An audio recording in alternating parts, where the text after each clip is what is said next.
some of the weaknesses in CRA, we still see many benefits of it. Just since 2010 alone, banks have lent nearly $5 trillion in CRA qualified mortgages and small business loans throughout the country, including 138 million here in the state of New Jersey. Other positive effects of CRAs, when research has found that when census tracts lose eligibility for CRA qualified lending, banks do make less mortgages in those neighborhoods, which is also a strong call for more CRA assessment areas, particularly when you think that branches are closing, and they tend to be closing in some of the most underserved neighborhoods. And those are communities that currently under CRA regulations are not showing up. So it's a really strong call for why we need to have assessment area reform at the national level. CRA does not just benefit homeowners. The Community Investment Act increases the supply of affordable rental housing by driving investment in low-income housing tax credits, with banks accounting for 85% of that. So, despite some of the successes with CRA, aspects of the CRA, to put it mildly, have really struggled to keep up with modern banking and technology. Probably because the Community Investment Act is still operating off of regulations that were finalized in 1995. Back in 2023, the agencies in charge of implementing the CRA actually attempted to bring the CRA into the 21st century. This was the first comprehensive update since '95, and the agencies received over 950 comments. And they even put the final rule that came out of that rulemaking process, even modified their proposed rule in numerous ways in response to bank feedback in ways that NCRC would support. But despite all of that, shortly after that rule was initiated in 2023, Banking Trades and the Chamber of Commerce filed a lawsuit. And they filed a lawsuit saying that the regulators exceeded their authority and that the rule shouldn't go forward. Now, today, recently, in the last couple months, the new heads of the agencies put up by the Trump administration have decided we're not going to defend the 2023 rule. We're going to back away from the banking industry lawsuit, and we're not going to let the CRA get modernized. We're repealing the 2023 rule. And one of the main arguments that lawsuit made was that the CRA cannot look at lending outside of branch networks. I've already kind of touched on that. Many communities that are the communities that most need CRA and are most susceptible to redlining have never had bank branches or are seeing bank branches close now. And also, if you go back and look at the legislative history and intent of the Community Investment Act, you'll see that earlier versions of the law were limited to just branch networks, but they were expanded out in language for an entire community. So frankly, the agencies are being cowardly in not choosing to defend this lawsuit and not choosing to modernize CRA and let it slink back to '95, where it'll be less effective. Currently, 1 in 4 bank loans are occurring outside of counties where banks maintain branches. So these sort of effects, while not outright repealing, do make the CRA much less effective. That is not the only way the federal CRA is currently being weakened. Just on Monday, the Office of the Comptroller of the Currency announced a proposal to speed up the process for which banks under $30 billion in assets can merge. The merger review process is often one of the best opportunities for groups like you in this room to raise issues with how banks are serving your community. You often have the greatest amount of leverage there because the regulators are required to examine how well that community has been serving what they call convenience and needs. And now the regulators are seeking to move this up and speed up that process. And also, that's one of the main penalties for a CRA is that it's going to be harder for you to merge. So we are seeing, these are as an example of how the current administration is weakening CRA. We are also seeing the CRA being used to sort of settle political scores. The OCC recently announced that they're going to start looking at if a bank has closed a customer account or refused to do business with an industry for political or religious reasons. Now, keep in mind, the administration is also attempting to cut off funding for community development financial institutions for being woke or things like that. So that seems very much like politically motivated loss of funding. But they are now attempting to change CRA to put it to look for evidence of which there is very little of politically motivated debanking. Less than 1% of filed customer complaints regarding account closures relate to debanking. this sort of seems like the election fraud argument where a lot of claims are being made, but very little evidence. And adding political and religious considerations to the CRA process is just a major misuse of regulatory resources right now. OCC examiners that are already stretched thin due to staff reductions will now have less time to review bank efforts to address the lack of affordable housing or the local impact of bank investments and services. Also, given that there is very little evidence, you're probably going to see that largely be anecdotal and mainly due to the benefit of Trump's claims against Capital One and other conservative celebrities that claim to have been debanked with very little evidence. So I bring this all to say is that the Community Investment Act at the federal level is really in a weak place right now. And that is why and that's why you're increasingly seeing states turning to state CRA. Currently, there are 7 states and the District of Columbia that have a version of their own state CRA laws. Illinois recently passed one in 2021 as part of their state's response to the events of 2020 and the murder of George Floyd and Breonna Taylor. And New York has also recently strengthened their Community Investment Act law. And I really do think you're expect to see much more states look at these kinds of laws in order to fill these gaps in federal CRA and also to cover more institutions and to finally make CRA analyze race like it should have done since day one, since it is an anti-redlining law. So very glad to be here and I'm happy to have you part of this conversation.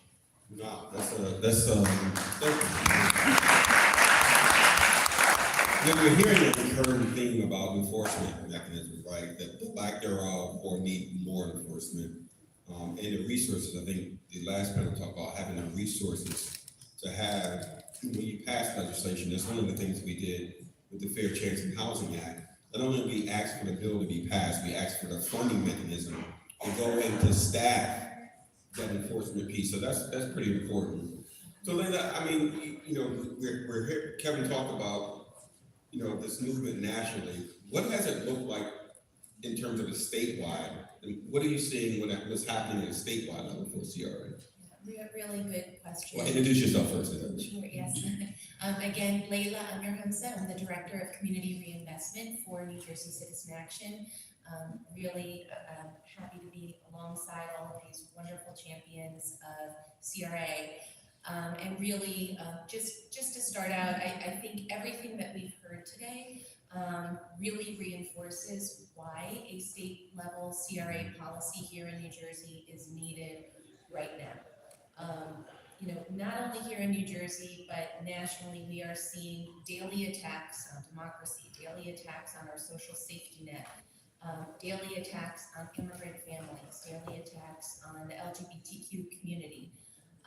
And all of this is being exacerbated by this federal shutdown. Oftentimes, what isn't talked about is what we're really focusing on here today. What is happening to all of the consumer financial protections nationally, how that impacts us here in New Jersey, and of course, as Kevin said, all of the weakening of federal regulations and laws that are really designed to provide much needed oversight of such a massive financial services industry. And again, as has been pointed out, an industry that has changed dramatically since the federal CRA was initially passed back in 1977. And there was no internet, there was no online banking, there were no fintechs. So for New Jersey Citizen Action and NCRC and UBA and the Institute and so many other advocates across the state and the country, CRA has been an important tool that has really enabled us to hold financial institutions accountable and to address the needs of communities where traditional banks have physical branches, as Kevin mentioned, and take deposits, in particular underserved communities. It by no means was a perfect tool or has been a perfect tool, and unfortunately it is going to continue to be less effective as it continues to be weakened. And it has by no means been a silver bullet, but for New Jerseyans, it has helped to increase economic opportunities, including ensuring that low and moderate income families have access to homeownership and entrepreneurship opportunities. It has helped to drive investment into the development of affordable housing. It has helped to promote investment in CDFIs, and just in general has helped with economic and community development overall. And again, with regard to state-specific impact, as a result of CRA, over the years, New Jersey Citizen Action and our partner at the state level, the Housing and Community Development Network of New Jersey, along with the National Community Reinvestment Coalition at the federal level, have negotiated dozens of community benefits agreements that have totaled more than $45 billion in investments here in New Jersey, in affordable housing, in community and economic development, in small business lending, and in the development of safe and affordable retail banking products and services. So that's really a snapshot of what CRA has meant to New Jerseyans, and really as a result of the lending, the services activities, and the investment activities, there's been a lot of support for the types of organizations that are here in the room that's been provided by financial institutions that are looking to lift up low and moderate income communities, investment in housing counseling organizations, and organizations that work to provide assistance to homeless individuals across the state, investment in food security programs and other types of housing assistance. So it means a lot here in New Jersey and of course nationally. Yeah, thank you. And then this is one of the things that I think the Institute had created one of the extensive report on reparations here. So we want to hear from you about, you guys made, I think, recommendation number 9, of creating a statewide CRA. So introduce yourself and explain to us why was that part of your report. Sure. Well, first I just want to say good afternoon, everyone. I hope you all are well, and I just want to thanks to Beverly and NJCA for organizing this wonderful summit, and thanks for you all for being here. I'm going to come at this a little bit differently than Layla and Kevin. I appreciate their detailed discussion. I'm about to say the word reparations more often in the next few minutes than you probably heard in the past year or so, maybe in the past decade.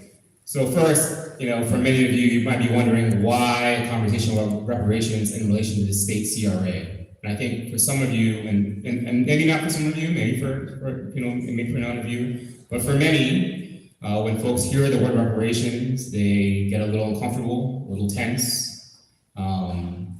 And there's times a visceral reaction, right? Maybe their heart flutters a little. And, leaders in this state have told advocates that they feel uncomfortable around the word reparations. Before I get started, I just want to ask you all a question. For those of you who have gone to school here in New Jersey, and when I say school, if you went to elementary school, middle school, or high school in New Jersey, I just want to ask you, and please raise your hand, it's not meant to be rhetorical, how many of you who went to school here learned about slavery in New Jersey?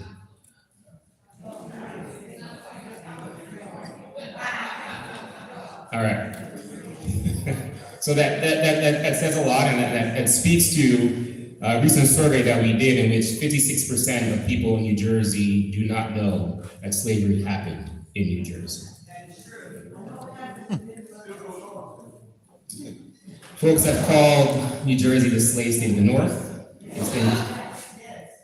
It's been called the Georgia of the North. Right? And this is why the Institute, with support with many of our partners, in particular the Robert Wood Johnson Foundation, we convened and launched the New Jersey Reparations Council in June of 2023. And the purpose of that was to produce a report looking at the harms of slavery and its aftermath in New Jersey. And in June of 2025, just a few months ago, we released our report for such a time as this, the nowness of reparations for Black people in New Jersey. If you go to njreparationscouncil.org, or you go to the Institute's website, njisj.org, you will find the report there. And the report makes close to 100 recommendations for repairing the harms of slavery and its aftermath in New Jersey, including Jim Crow and segregation, and present-day institutional racism. And those recommendations cover a number of different areas, and they're meant to strengthen our democracy, improve our healthcare access, eliminate environmental racism, ending school and housing segregation, closing the racial wealth gap, and dismantling a punitive and racist system of policing and punishment. Usually when folks think of reparations, they tend to think of reparations as a single policy, right? This one thing, direct cash payments, right? And that is, folks think of that as a silver bullet or a panacea, as opposed to thinking about reparations comprehensively, right? Or what folks call full reparations. And in the report, we take our cues in some ways from the International Standard of Reparations, which has 5 kind of components. And one of the most important is this idea of the cessation or guarantees of non-repetition, meaning the policies and the practices that create the conditions for racial inequality, right, need to stop, need to cease, and we need new policies, right, transformative ones. We can't just go back to the same old, but we need transformative policies. And that's where the state CRA comes in. You know, in conversation with Beverly, I think folks think about what are the conditions that will allow for Black people to flourish, but for reparations to flourish, and one of those is changing the policy environment. Right? If you're going to provide cash benefits to Black folks, right, as one form of policy, what are the kind of structures that are in place that will allow Black people to flourish with that kind of newfound wealth? And one of those things is removing the kind of predations within the system currently. Right? And we go into the report in depth about the history of redlining in New Jersey, right? We give a lot of specific examples, but also contemporary examples, right? How important redlining was to the real estate industry, right? There's a case in 1963, I just want to bring this up because it's such an important anecdote, in which the New Jersey Home Builders Association sort of pushed back against laws of discrimination, arguing that racial segregation was fundamental to their business model, and to attack their business model was to end essentially their profit-making business, right? And so they pushed back against basic discrimination laws, right? That would have ended redlining in New Jersey back in the 1940s.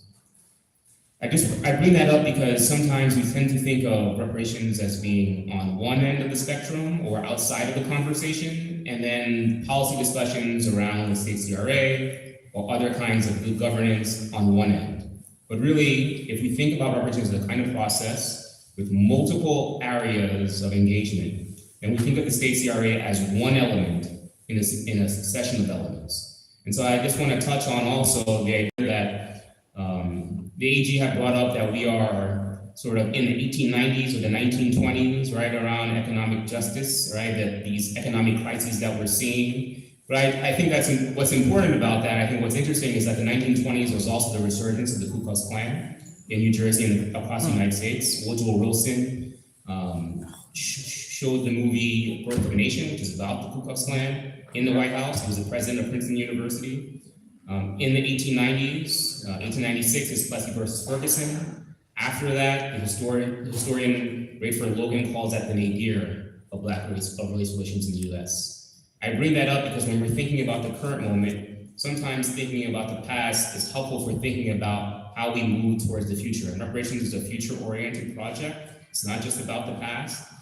And I urge you all to look at the policy recommendations that we make, because it's not just a series of harm reductions, but about transforming our democracy and expanding what we understand as our democracy.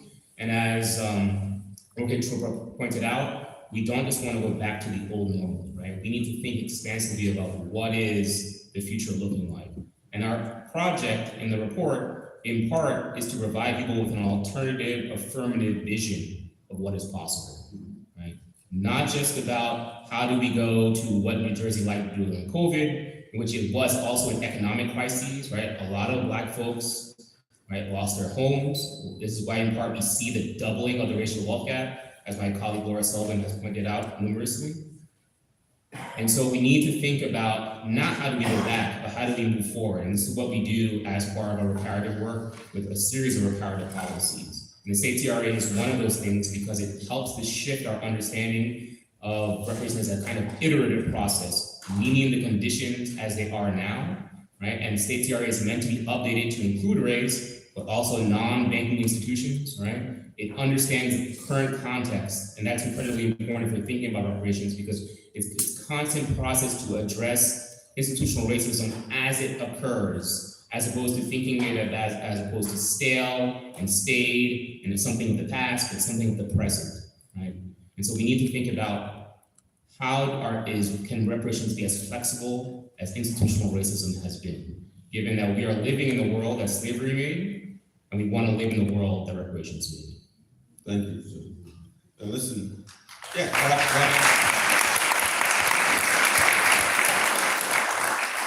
history gives context, and it's important for us to know what New Jersey's role was during slavery, the last northern state to end slavery. They did it on a sliding scale basis. And there's a recorded lynching in New Jersey, Monmouth County. You know, we don't talk about that much, you know. Lynching was a brutal way to adhere violence on people of color. And that's not talked about. And I want to talk about Nina Simone's, singing the black bodies, swinging from the trees. That was the reality of black folks living in this country at that time. So when we look to the example of how will this work and who has some successes in creating statewide CRAs, Kevin, you've done this national work, so what are some examples that you've seen from statewide and the national work? Yeah, thanks, Aaron. So we had a lot of success in Illinois recently, which I spoke about earlier. In 2021, we were able to work, NCRC was able to work with our members in that state to pass a state CRA law that would include a disparity study. This is sort of the mechanism that we worked out with big civil rights law firms, Colfax, ways that we could put race into the CRA process that, if challenged, would be higher likely to be able to withstand that challenge. And this is very necessary because we're looking at specifically at New Jersey. We are seeing disparities. For instance, Black and Latinx borrowers in the state face substantially higher closing costs, up to almost $4,500 more than white borrowers. We also see lending patterns that don't reflect New Jersey's diversity. Here in New Jersey, people of color comprise 45% of the population, but we're still seeing lots of underrepresentation, with these African American borrowers are only receiving 9% of loans, despite comprising 13% of the population of New Jersey. So they're getting less loans, and when they are getting loans, they're more expensive.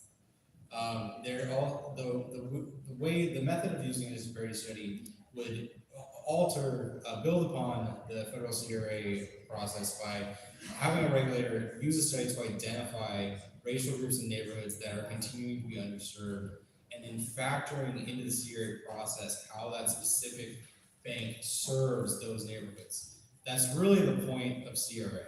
The point of CRA is to see how is the entire community being served, but when you just have these kind of colorblind, income-based approaches, it leaves a lot of room for things to get missed. We've seen a lot of instances of this, specifically, John Beer was talking about how redlining is still happens today, and it does. The Department of Justice has entered into 15 redlining settlements just with banks from 2016 to 2023. And here's some depressing stats. 13 of those banks that the Department of Justice caught for redlining, those banks were passing their CRA exams. While the DOJ was finding evidence of racial-based discrimination, other regulators that were applying income-based tests were saying, you're doing a satisfactory job of serving the credit needs of everybody. Two of those banks actually even had the highest CRA rating of outstanding. One of them even got moved up to outstanding while the Department of Justice was finding evidence of racial discrimination. So that just shows you and there's many other ways that we can show, but I think that's a particularly telling example of why, one of the nation's main laws for addressing redlining really, has to incorporate race, and there is a way to do this at the state level, following kind of the example of Illinois, and an approach that we think would stand up to a legal challenge if it should come to it. That's why we're kind of using this study. I know people feel studies have been done to death, but it's a part of the legal review process where you can show that the disparities are ongoing, and then that the remedy is tailored specifically to something that's ongoing. I know when some people hear like, oh, another study, and I agree with you, but that is why it's done. So that way, if and when this does get challenged in a court of law, we think we're under very firm ground to defend it. Another quick point, other states that have state CRA laws have found that they help lead to better lending results for people of color. New York has a CRA law that doesn't go as far on the square to say we still have some work to do there, but it does analyze small business lending by race and gender. And New York's regulator recently did a report where they of mortgage companies who New York also evaluates under CRA, and they identified a mortgage company that actually looked particularly good in its lending to people of color, and they interviewed that mortgage company, and that mortgage company said, yeah, one reason for its success is they're in Massachusetts, and Massachusetts has a state CRA law, and it requires us to really look at how our lending patterns are affecting all different segments of the community. So that's one of the key features of this. One other thing, and this has been already touched on a bit too, is we really need mortgage companies to be evaluated under CRA. They're not at all under the federal CRA. And here in the state of New Jersey, mortgage companies are over half of all the mortgage loans in this state. And so over half of the mortgage loans being made in the state are a complete blind spot to the Community Investment Act. And in addition to loans so there's just a lot of blind spots here. And in addition to those loans that the banks are making outside their branch networks, which is also why the New Jersey State CRA law would incorporate better assessment areas based on how much lending is being done and not just where a bank maintains branches. Because banks can figure out how to game the system with CRA. They can realize, my lending test has much more weight than the test that looks at my branches. So if I just don't open a branch here, or even if I close a branch here, then I avoid being evaluated on my lending in that community, which matters the most in the test. So it almost sort of creates, if you keep lending tied only to branch networks, you can't argue it almost creates this perverse incentive for banks to not put branches in certain communities because then they know they'll be evaluated on their lending there. And these are crucial fixes that New Jersey State CRA law would fix. I mean, that's incredible. I mean, you can go any black and brown community in this state and you'll see credit, check cashing places, and you don't see banks, you'll see check cashing places, lending, predatory lending, payday loans, all that stuff, right? Am I speaking from language here? Y'all need to drive to the hood every now and then. Shit. Get out the suburbs a little bit. Just drive to the hood. I'm not gonna hurt you. I'm not gonna hurt you. Y'all better be scared of them white boys carrying them AK-47 shooting people. Mass shootings ain't black folks. They ain't black folks, so white folks. I'm gonna leave that alone. I'm gonna leave that alone. All right. Later. One quick story. My father, who's crazy, got all these guns and stuff, and he's living in the 65 and over development, and he got AKs and all these rifles and stuff. I'm like, Daddy, what are you doing with all this stuff? See, this is my gun to shoot my way to my other guns. You live in a 65 over gated community in the suburbs of Pennsylvania. Nobody's coming in for you, sir. Later. I'm sorry. Later, let's talk about what's in the bill that get at some of the things that Kevin was talking about. No, that's a great question, and I think what a lot of people are asking. So what is New Jersey actually proposing? And kind of just to rewind, remember that really to what Jean-Pierre was saying, it's important that we not just go back. We don't want to just create a state level CRA that mirrors the 1977 CRA that has all of these gaps in it.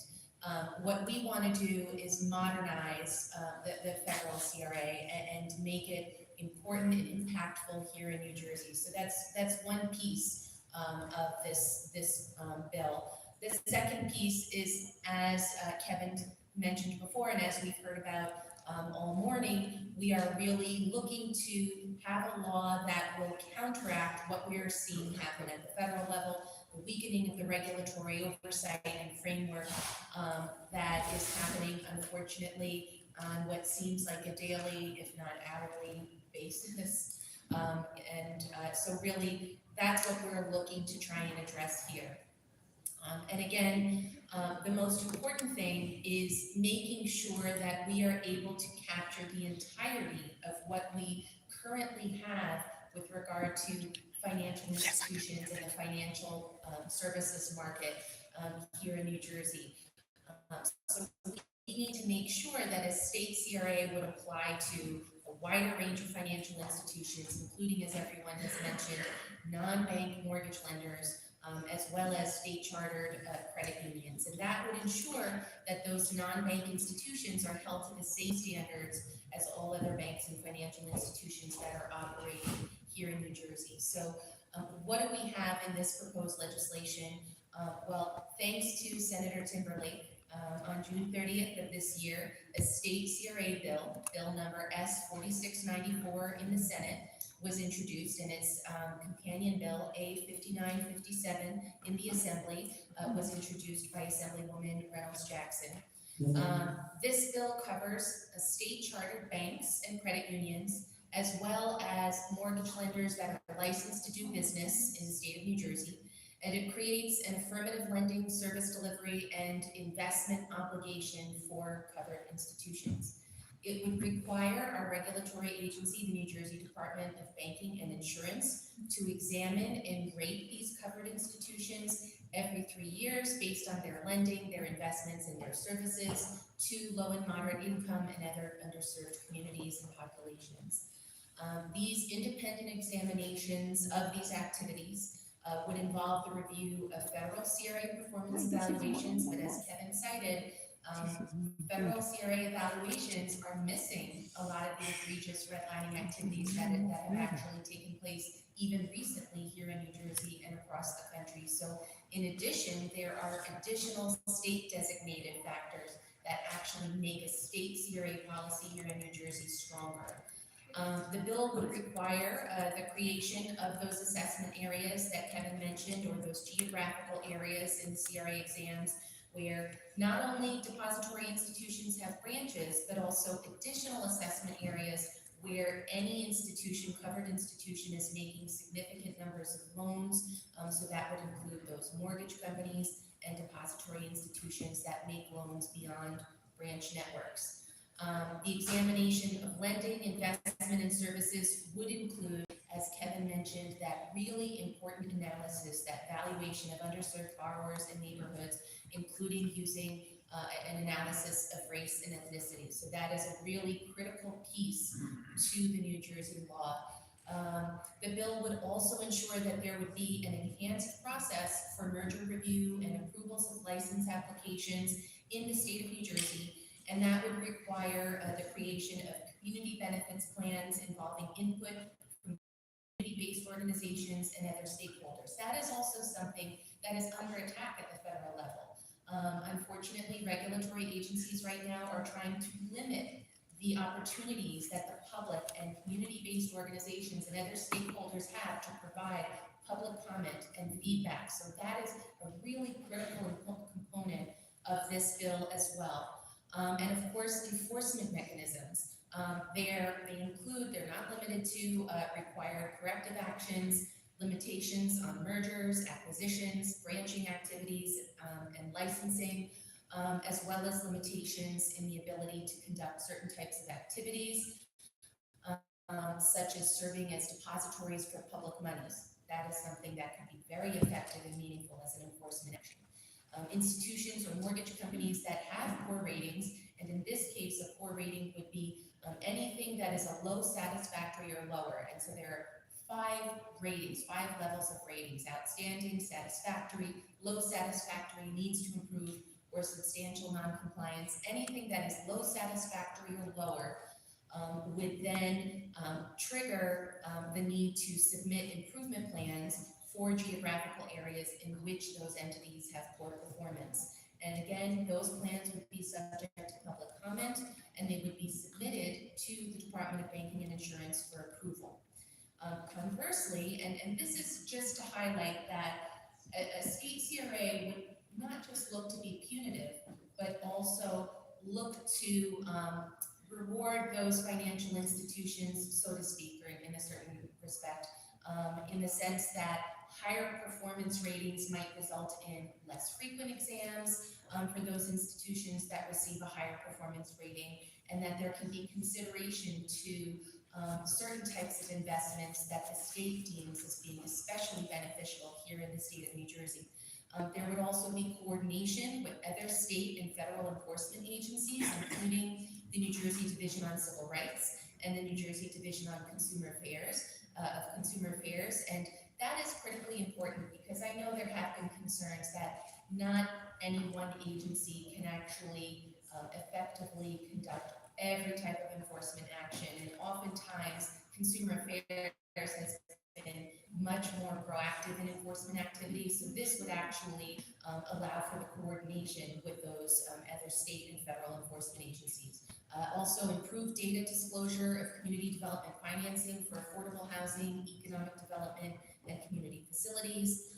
And as I said, consideration of investments in priorities that are outlined by the state. So for example, that could include minority depository institutions, so minority depository institutions and women-owned banks would provide favorable CRA consideration for financing and other support of those institutions, as well as, for example, perhaps consideration for investments in New Jersey-specific programs like the Social Impact Investment Fund, or the SIF, which has been another huge victory that Citizen Action has worked for a long time on, and is really viewed as the first step towards the establishment of a public bank or public community development bank. So that could also be another favorable consideration. And as Kevin mentioned, I don't want to belabor it, but it is such an important piece of this law, this bill, that it would require the Department of Banking and Insurance to conduct that disparity study that Kevin mentioned. That is really going to go a long way in identifying the needs of underserved geographic areas and populations. And generally speaking, we are always talking about race, so communities of color and ethnicity, low and moderate income communities, but this could also mean identifying disparities to LGBTQ communities. So really, it would go a long way in identifying disparities across the board in underserved communities. Really, those are the main pieces of New Jersey's bill. Thank you. Let's put our hands together for that bill.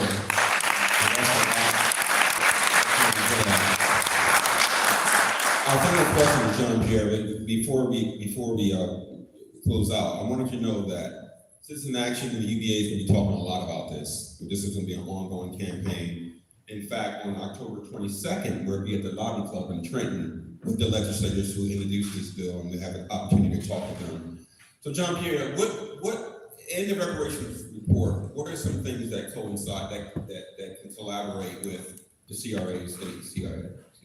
Sure. I think one of the most important things, and I think this is the point I really want for all of you to get and to come across, and Kevin and Leila brought this up multiple times, is one of the things we bring up and why we support the state CRA is because of the race-conscious element of the state CRA, right? And the reason why I bring that up is given the sort of major hole in the federal CRA in 1977, it's kind of odd that if you're creating a law to address redlining and not to address race, given how redlining, race, and racism are bound up, right? And a very simple axiom is that the repair must be commensurate with the harm. And we are in a moment now where folks are scared to propose race-conscious policies, right? And so everything is in the guise of colorblind policies. And so the first policy that we propose in the report under our democracy heading is a state-level 14th Amendment to allow the state of New Jersey, or really to sort of create the permission structure for race-conscious policy making. And the reason why we call it a state-level 14th Amendment is because the 13th and the 14th, 15th Amendment, particularly the 14th, empower the legislature, the US Congress, to enact race-conscious remedies to address the harms of slavery and the Black codes. And so having that at the state level would provide and create the legal architecture for things like the state CRA and prevent lawsuits and others, but also create a plethora of other policies that Eric has pointed out. And so we call for things like a whole host of things, but I'll just touch on just briefly on some of the things that we call for across a number of different areas. We call, for example, the State Voting Rights Act. We also call for direct payments. We call for a state public bank as well. We also call things for like guaranteed income, right? Universal meals, universal health insurance, a Black health center of excellence. We also call for to end segregation in state district consolidation. We also call for strong environmental standards, like climate headquarters, ending the strong emission standards. It goes into a whole host of other areas in public education, public safety, including more civilian oversight over policing, right? The ending of also pretextual stops and traffic stops as well. Like, there's a whole host of issues. I hope you delve into the policy recommendations because we address many different areas and they're interconnected, including to redlining, right, and to segregation and to the ways in which Black people have been undervalued in this state. And I just want to bring up the history just one last time. I think it's important, is because usually when we think about slavery, we think about plantations. But in New Jersey, enslaved labor was directly responsible for the infrastructure of New Jersey, for the roads, the institutions, the buildings that create the conditions for New Jersey's economy, right? And this was so significant and important that when New Jersey was thinking about what they called gradual abolition between 1806 and 1811, they essentially paid reparations not to enslaved people, but to enslavers. And they paid such significant amounts in 1 year, up to 30% of the budget, that they decided to stop the program because it was going to bankrupt the state, right? That's how valuable enslaved labor was to the state of New Jersey. And so I just want to bring that up because the economic conditions that create New Jersey as a wealthy state have a direct history to the labor of enslaved Black people in the state. So here's the thing, and this is what I'm gonna wrap this up and bring it like, racism costs all of us. It's very expensive. All the things that John Pierre laid out, all the things that Kevin laid out, when you start reducing the costs, folks are running for office and they're talking about lowering the cost of New Jersey. If they're not talking about addressing this, then they talking shit. Okay? I'm sorry. I'm a reverend place. But I'm just like, I'm very pragmatic about this approach. When you look at the cost of racism, it's expensive. And so when we talk about reducing costs, reducing shared, it's 560 something municipalities, over 600 school districts, like banks getting fined for not lending. Blacks and Latinos not having access to capital. That means they're not having resources to contribute to the economy. Like I was telling one of these kids, like, you can't talk about reducing affordable housing because you're talking about cutting the growth of our state has been because of the Mount Laurel Doctrine, because we have reduced some housing. Well, housing is not just building a house, it's construction, labor, it's all that stuff spurs the economy. And that's so when you live in communities that haven't had access to money, they're able to build. Chris told the story of his mom, able to build and start entrepreneurship and build and contribute to that community, and it builds the community. And so it's not just the 1%. Dr. King said, I'm not against the rich being rich. I'm just trying to slow down a little bit so we can catch up.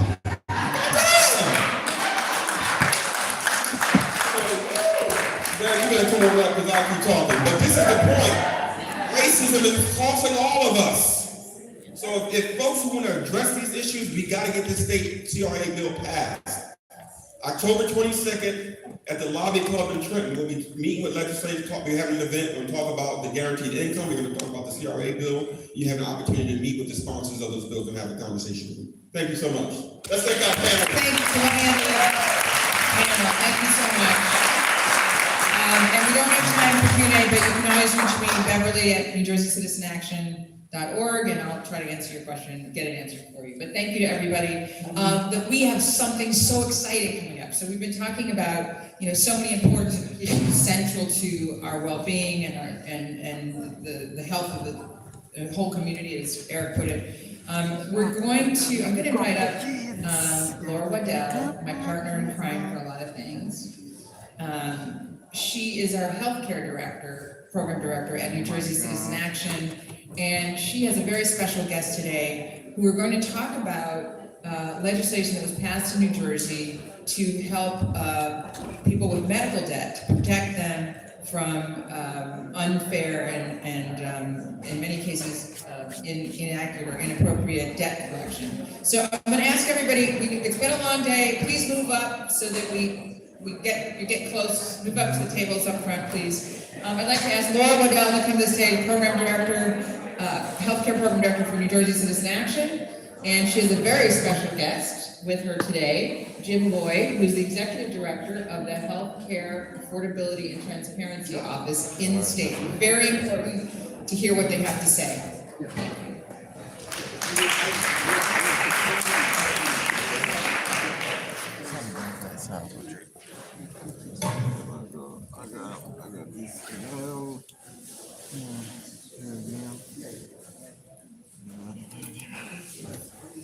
All right, I thank you all so much for hanging with us. I wish that, I was thinking actually about calling up my colleague Yara, because she usually, at this point, she usually talks about, okay, let's stretch, let's get up, and, but I won't put us through that. See, there she is. She's stretching.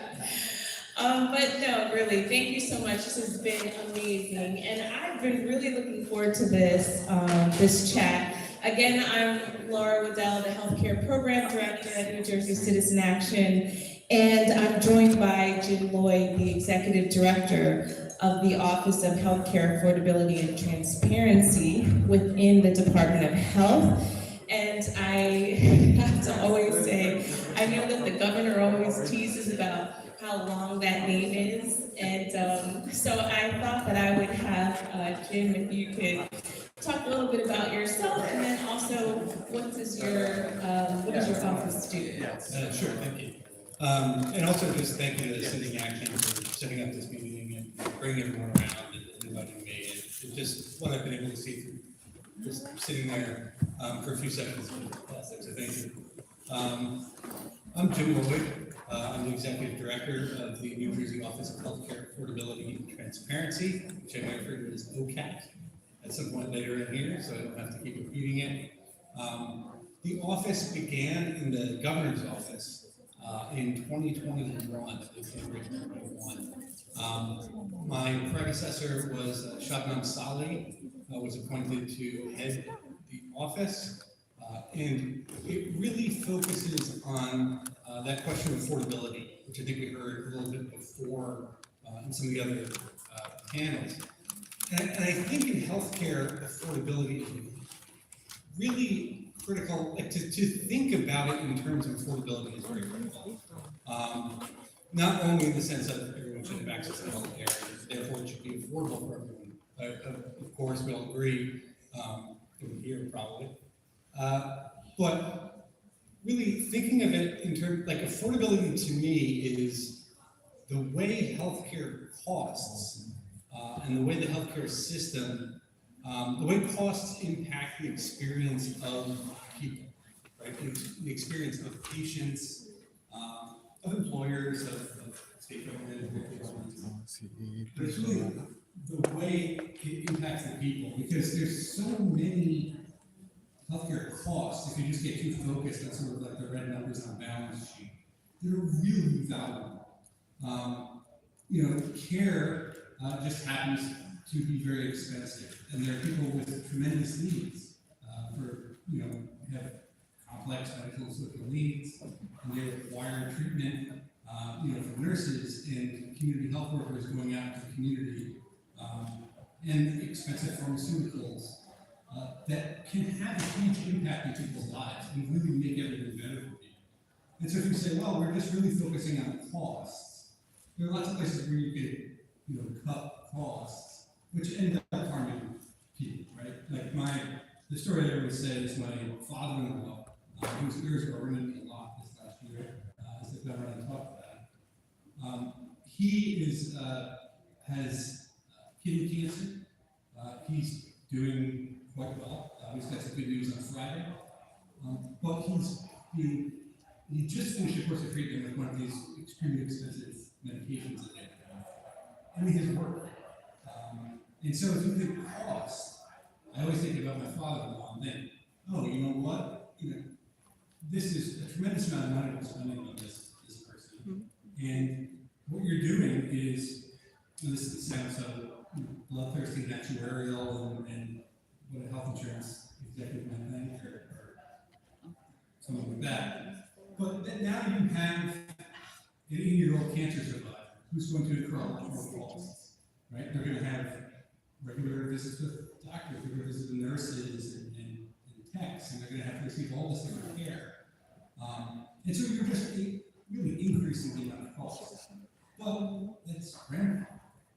That's someone incredibly important to, my family, incredibly important to my kids. They love grandpa. And he's healthy because of all this. But for him, right, it's affordable. Because he's fortunate. He has, he was worked at the post office for 30 years and retired. So he has the health care, the health insurance from that. And so it is affordable for him. But there's so many people for whom it's not affordable. And so really making sure that people have that access that everyone has. It's not kind of just looking at the cost, it's really looking at that question of affordability and making sure that everyone can benefit from it. That's kind of the way I think about affordability, and the way I think it's somewhat different from a lot of other efforts. Because I'm always worried when you start talking about healthcare costs and trying to control costs. A lot of that is, what are the costs? It's paying nurses to take care of sick people. It's paying community health workers to go out and deliver life-saving medications to people. It's, paying doctors to fix up people who are injured in terrible car accidents. We don't want to lose any of that. And in New Jersey, if you can afford care, here's fantastic.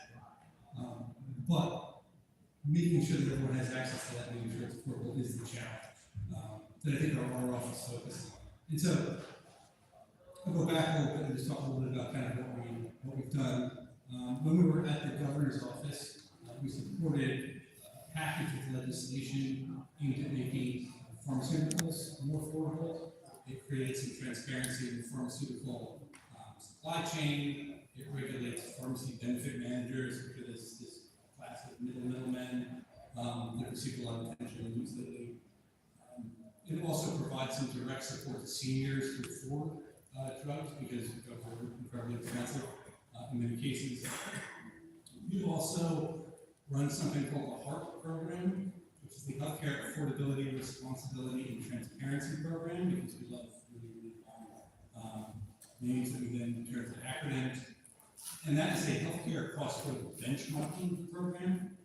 So we take data, we kind of look at the healthcare system, and we look at the growth costs from year to year. And then we look at that at the state level, the market level, and then by insurance companies and by provider groups. And we'll be publishing some reports later on in the year, looking at where there was growth in certain years at the provider and insurance carrier level, as well as the state. And then we also try to figure out what's driving those increasing costs, so we can then identify opportunities to ameliorate that and see if there are places where you're not going to lose quality by addressing the costs. But then the third thing we did, and really the subject of this, is we have a focus on medical debt in New Jersey. And so we passed the Lisa Carmen Medical Debt Protection Act. We supported its passage. Lisa Carmen was an employee of the Governor's Office of Healthcare Affordability and Transparency. So it was named after her. She sadly died in an automobile accident in early 2024. And so, but medical debt was a huge passion for her, and a cause that was really close to her heart. And she worked very hard to develop some of the policies that are then in the act. and a variety of other policies that the government on. And so we supported that legislation as it went through, and then we also managed partnerships